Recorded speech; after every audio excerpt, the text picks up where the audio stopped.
Before we begin, viewer discretion is strongly advised. The following is for educational and entertainment purposes only. This is a verbatim federal courtroom testimony of the Sean Diddy Combs trial, as reported by Inner City Press. When Usher Raymond stepped into the courtroom on day 9 of Sean Diddy Combs' trial, murmurs swept through the packed gallery. Many assumed he was there to offer background character testimony or clarify minor industry context, but what he had in store was something else entirely. A calculated, unexpected intervention that would dramatically change the trial's trajectory. Though initially not listed as a key witness for prosecution, a last-minute legal motion saw Usher subpoenaed after a sealed video recording he had been holding privately for years was quietly handed over to federal prosecutors. Court insiders reported that Usher had wrestled with a decision for weeks. For years he had kept this disturbing piece of footage under lock and key, unsure whether releasing it would cause more harm than good. The man he once called a mentor had long since become someone he feared, someone he no longer recognized. According to Usher, the contents of the video was so vile and disturbing that it took him 2 full days to even finish watching it in full. His first words on the stand were simple but chilling. "I was a kid. I thought I was learning about the business, but now I know I was being introduced to something else." The courtroom fell silent. He didn't speak with anger. Instead, it was a grim calmness, as if he'd finally lifted a burden he'd carried for decades. What followed was a harrowing account of his early years under Diddy's care, how he was sent to stay at Diddy's mansion at just 13 years old under the guidance of music industry elders who trusted Diddy to mentor him. He recalled the environment, the late-night parties, the strange visitors, the sense that the house had no boundaries. It wasn't just music. He said it was a grooming ground. He testified about waking up in rooms he didn't remember falling asleep in, about security guards who looked the other way, about being told to keep secrets if he wanted to survive in the industry. Still, none of that compared to what came next. The reason Usher was called, as reporters scribbled furiously and prosecutors leaned forward in their seats. Usher paused, glanced at the jury, and said, "I have something to show you. I didn't want to, but I can't keep this hidden." And the more Usher explained that his initial involvement with Diddy came during the early 90s, when he was just beginning to break into the industry. His mother, desperate for solid footing for her talented son, believed Diddy could guide Usher through the murky waters of showbiz. Usher said, "She thought he could protect me, that he knew how to build stars. I don't think she ever imagined what he was actually exposing me to." He recounted how he moved into Diddy's home temporarily during the production of his debut album and the now infamous Flavor Camp sessions. These were supposed to be artist development experiences, but Usher described them as late-night adult parties disguised as mentorship retreats. He told the court about sleepless nights and odd rules. Young artists weren't allowed to leave their rooms after certain hours, and they often heard noises they couldn't explain: screams, laughter, or loud music followed by crying. One evening, he was told to enter the green room where Diddy was entertaining guests. There were girls in there, girls I recognized from other music videos. He said, but they didn't look like they were having fun. They looked scared. Usher said he was instructed to sit down, watch, and learn. He said to me, "You want to be great, right? Then learn how to control the room." The details Usher shared weren't just shocking because of what he saw, but because of who else was present. According to his testimony, several notable industry names frequented the mansion during those years, some of whom are now billionaires and household names. He declined to name them in open court, but confirmed he disclosed their identities to federal investigators. It was during this portion of the testimony that Usher revealed he had started quietly documenting his experiences. "It wasn't safe to speak out, so I did the only thing I could do. I recorded things." He began cataloging certain events, dates, and behaviors, and at the center of it all, he claimed, was Diddy, a man who presented himself to the world as a businessman, but who privately operated as something far darker. The courtroom held its breath as Usher described a video, a recording given to him by a former house staffer who had worked security at one of Diddy's private estates in the early 2000s. This footage was not meant to be seen. Usher said it was taken by someone who was scared, someone who knew they might disappear if it ever got out. The video, authenticated by digital forensic experts early in the week, was played behind closed doors in a restricted courtroom session. But Usher described its contents in painstaking detail for the jury. In the video, Diddy is seen in a private room filled with red lighting, seated with several men and one woman who appears visibly intoxicated or unconscious. The woman is partially Undressed and non-responsive, Diddy is heard laughing, giving instructions, and at one point slapping the woman lightly and saying, "Wake up, you still got work to do." Another man in the room voices discomfort and asks if she's okay. Diddy responds, "She's fine, she's just part of the scene." Usher explained that he had received this tape anonymously 5 years ago, but didn't know what to do with it. "I was afraid." He said afraid for the woman in the video, afraid for what it meant, and afraid that if I said anything I'd end up in the same situation as others who tried to leave Diddy's world. As he spoke, Diddy's lawyers objected repeatedly, but the judge allowed the testimony to continue, citing its relevance to establishing a pattern of behavior. Usher's words weren't just powerful, they were backed by visual proof. As news of the video leaked to press outlets later that afternoon, the story exploded across headlines. The Diddy trial had already been controversial, but now it had become radioactive, and Usher, once a prodigy molded by Diddy himself, had become the witness no one could silence. The courtroom lights dimmed slightly as a screen was wheeled and the judge approved the footage entry into evidence with a heavy sigh, clearly aware of the gravity of what was about to unfold. Usher's steady but clearly emotional pointed to the USB drive he had submitted. "This is a video I've been holding onto for over a decade." He said the courtroom went dead silent. He didn't have to say it. This was a video. The footage began playing. The clip, roughly 5 minutes long, was recorded with what looked like a hidden camera, shaky with poor lighting but unmistakably clear in audio. The setting was a luxurious penthouse apartment. The voice of Diddy could be heard loud and confident, addressing a group of young artists and assistants who were seated nervously in front of him. Diddy, shirtless and pacing, described in detail how the industry works, laying out a system of favors, expectations, and consequences. Then his tone shifted. He began detailing rituals, ones that didn't sound like anything from a recording studio. One moment he was talking about sacrifice and loyalty, the next about cleaning up problems and disappearing those who spoke out. "You speak out against a circle." Diddy's voice could be heard saying, "And your whole family suffers us around, they know." The camera caught one young man in the corner, visibly shaking. The next sentence chilled everyone watching. "Ask Cassie, what happens when you run your mouth? Ask Usher." The jury flinched. Usher stepped back from the monitor, wiping a tear from his cheek. He didn't need to explain anything. That tape spoke volumes. What had once been whispers and speculation was now evidence. The video wasn't just disturbing, it was incriminating. The prosecution capitalized on the moment. "Mr. Raymond, where has this tape been?" The attorney asked. Usher hesitated. "I was afraid," he admitted, "and I wasn't the only one." The courtroom was visibly shaken as the recording concluded. A few jurors wiped away tears. Reporters had to be warned not to live tweet. Diddy's legal team requested an immediate recess, arguing that the footage was out of context and deeply prejudicial. The judge denied the request. The damage had been done. Diddy sat frozen, his eyes fixed on the floor, his jaw clenched. For the first time since the trial began, he looked like a man who knew he might not walk free. Again, the prosecution now had more than just testimony. They had a recording that captured the tone, the threats, and the manipulation. It was proof of Diddy's influence, of his understanding of the fear he instilled, and that it wasn't just behind closed doors. Usher testified that the video was taken during a mentor weekend in 2012, where young male artists were invited to what was described as a bonding retreat. The defense scrambled to argue the video was fabricated, but a forensic expert was already scheduled to testify that the footage was genuine and unaltered. Worse still for the defense, several of the people in the video had already been named in other lawsuits against Diddy, lawsuits that were previously sealed but had just been refiled. One anonymous witness reportedly from the video contacted prosecutors that same afternoon asking to testify. The floodgates were beginning to open. The courtroom recessed for the day, but the air buzzed with a new energy. This was no longer a celebrity case. It had become a reckoning. As reporters gathered outside, one of them shouted, "Is this Diddy's downfall?"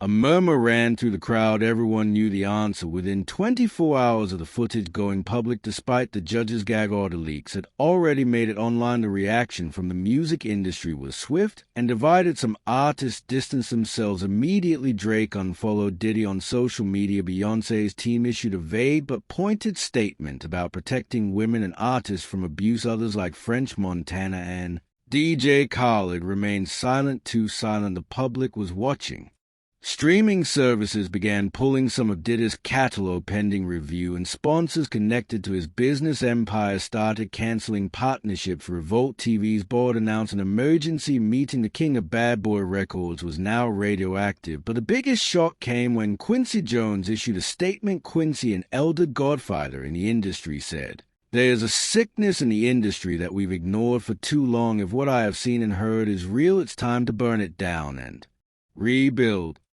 That was a seismic statement. It wasn't just about Diddy anymore. This was about the entire structure. Meanwhile, Usher was being hailed as a hero, not because he was perfect. He had his own scandals, but because he had dared to break ranks. "I knew I'd lose people I considered family," he told the press, "but the truth has to matter more." Still, Usher was not without fear. He had beefed up his personal security. Rumors swirled that other artists were preparing to speak out, inspired by the tape. One producer close to Diddy allegedly fled the country. The courtroom was scheduled to resume the next morning. Everyone knew the cross-examination would be brutal, but the conversation had changed. This wasn't about Usher versus Diddy anymore. It was about an empire collapsing under the weight of its own secrets. The courtroom was still buzzing the next morning, but what Usher revealed on the stand next stopped everything. With a heavy voice and lowered eyes, Usher looked toward the jury and said, "There's something I've never admitted in public, and I've carried the weight of it for years. I gave him Justin." Murmurs swept the room. Reporters froze mid-keystroke. "I introduced Justin Bieber to Diddy because I thought I was opening a door for the kid," Usher continued, "but I was setting him up for something I didn't fully understand back. Then back in 2008, Usher had discovered a 13-year-old Justin Bieber on YouTube and helped sign him to a joint venture under RBMG, a label created with industry mogul Scooter Braun. At the time, Diddy was circling the boy genius too, and Usher, who once called Justin his little brother, believed involving Diddy would only elevate the young star. But in court, Usher's tone made it clear this wasn't about elevation.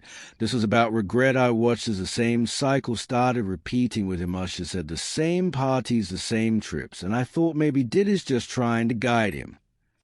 But then I saw the signs of tension, the exhaustion, the fear." Usher Paul's eyes red. "I remember the exact moment. I felt sick about it. Justin was 15. He came back from a weekend at Diddy's and wouldn't talk to anyone. I asked him how it went. All he said was, 'It's different. It's different.' Then he went to his room, locked the door." I never forgot that the courtroom was still in a world where secret are currency. This confession was priceless, potentially damning. The prosecution asked Usher why he hadn't intervened. "Because I was afraid," he said, "because I had already survived it once, and because back then speaking out meant disappearing. You think we don't notice who vanishes in this industry?" Usher claimed that after Bieber's popularity skyrocketed, Diddy began trying to remove Usher from the equation entirely. "I became unnecessary," he explained. "He had who he wanted. I was a middleman, now expendable." And then came the most haunting line, "Yet I wasn't just replaced by Justin. I was the offering." Justin Bieber was not present in court, but his name was everywhere in testimony and sealed documents. And now in whispers, Usher's comments sparked a quiet fury. Online fans demanded answers. What did Justin see? Was trending within hours, but the truth, according to sources close to the trial, is that Bieber may have seen more than anyone ever realized, and he may have been threatened into silence. Prosecutors reference a now unsealed 2015 deposition from an unrelated civil case where Bieber was asked about his time living with Diddy. The document had been heavily redacted until now. One question stood out: were you ever in situations that made you feel unsafe while under Mr. Combs' supervision? Bieber's lawyer objected, but Bieber's response had already been recorded. "I don't want to talk about that." When pressed, he added, "They said I'd be sued, that I'd lose everything, and there's stuff on tape that they could use." Usher testified that Bieber once called him after a Diddy-hosted party in Miami. He said there were cameras everywhere, rooms they weren't allowed to go in, and people showing up he'd never met before, grown men, some who weren't even in the music industry. But the most damning evidence may have come from a private text exchange between Bieber and an unnamed producer from Diddy's circle. In it, the producer sent a cryptic message: "You weren't supposed to. Remember what you saw, too bad you left early when Prosecutors showed this message in court. Gasps rang out. Usher was asked again why he brought Justin to Diddy. Because I thought I was giving him the world, he whispered. I didn't know I was handing him to a predator. The public is now demanding a statement from Justin Bieber, but sources close to the singer say he's terrified and possibly under NDA agreements that have kept his voice muted for years. He was groomed. Usher said plainly, and we all failed him. The courtroom no longer felt like a trial. It felt like a reckoning, a final exorcism of a decade's worth of buried trauma, secrets, and betrayals. And at the center of it all sat Shaw Diddy Combs, still silent, unraveling. But Usher wasn't done in his final moments on the stand. He addressed the judge directly. This industry has blood on its hands. Michael Whitney, Prince Cassie. And maybe Justin too. We keep pretending it's just drugs, just stress, just fame. But behind all of it is fear, control, exploitation. Usher then turned to Diddy. You used me and you used him, and for what power, money, a legacy built on silence and fear. The judge ordered the jury to disregard the direct address, but the damage was done. The courtroom's energy shifted. What had begun as a case about Cassie's abuse allegations had now evolved into a monstrous web of celebrity exploitation, psychological warfare, and generational pain. In the days that followed, subpoenas were reportedly issued for others who had been part of Bieber's early career. A call was made for Justin himself to take the stand. Whether he will remains unknown, but one thing is clear. Usher's testimony ripped a hole in the facade. He had not just exposed Diddy, he had exposed the entire machine. As court adjourned for the day, the crowd outside exploded with cameras and reporters. One sign stood out above the rest. It read, "The industry isn't sick, it's dead." And Usher just buried it. More would come, more tapes, more testimonies, more survivors. But it all started with a single moment of courage when Usher finally stopped protecting the system that once tried to destroy him. After Usher's devastating final testimony, the media storm turned into a full-scale explosion. The courtroom may have gone quiet, but outside, the ripple effects of what had just occurred began to shake the foundation of Hollywood. Headlines screamed Usher names Diddy and Clive Davis in grooming web, while think pieces dissected every detail of the testimony and what it meant for the music industry at large. But the most shocking development wasn't what Usher said. It was who came forward afterward. Within 48 hours, two more former Bad Boy Records artists contacted the prosecution. Their identities were not immediately released, but inside sources said both were male artists who worked closely with Diddy in the early 2000s and had long since disappeared from the limelight. One of them had reportedly gone completely off the grid. The other was rumored to be battling addiction and had been in and out of rehab for years. According to leaked court transcripts, the new witnesses corroborated Usher's timeline, not just about Justin Bieber, but about the private parties, the handlers, surveillance, and the rituals that had long been whispered about but never proven. One witness reportedly said, "He didn't just throw parties, he tested your limits, and if you didn't break, he made sure you did."